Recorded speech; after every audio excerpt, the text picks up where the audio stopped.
Now, Washington is giving the world two options, but it's a choice with only one serious answer.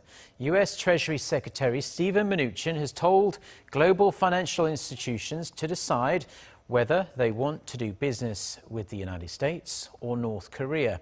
This is based on the executive order issued by President Trump. Park Jong-hong with the details. The U.S. Treasury Secretary says no bank in any country should be used to facilitate Kim Jong-un's destructive behavior. Steven Mnuchin made the remarks to reporters while announcing a fresh set of U.S. sanctions against Pyongyang. In particular, he said global banks must make a crucial choice. Foreign financial institutions are now on notice that going forward, they can choose to do business with the United States or with North Korea, but not both. His comments are being seen as an ultimatum to those institutions that were not subject to the previous sanctions.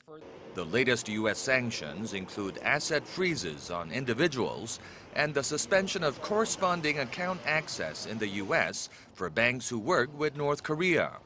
The remarks are based on President Trump's executive order that grants the Treasury Department additional authority aimed at helping to cut off international trade and financing used by the regime. Our new executive order will cut off sources of revenue that fund North Korea's efforts to develop the deadliest weapons known to humankind. One of the gists of the order is banning vessels and aircraft that have visited North Korea or engaged in a ship-to-ship transfer with a ship that has visited North Korea in the last 6 months from visiting the U.S. for 180 days. Meanwhile, in brief public remarks ahead of the trilateral summit with South Korea and Japan, President Trump heaped praise on Chinese President Xi Jinping. He said President Xi had ordered Chinese banks to cease conducting business with North Korean entities, saying the move was, quote, very bold and somewhat unexpected.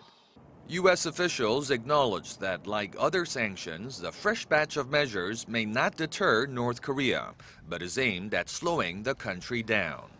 Park Jong-hong, Arirang News.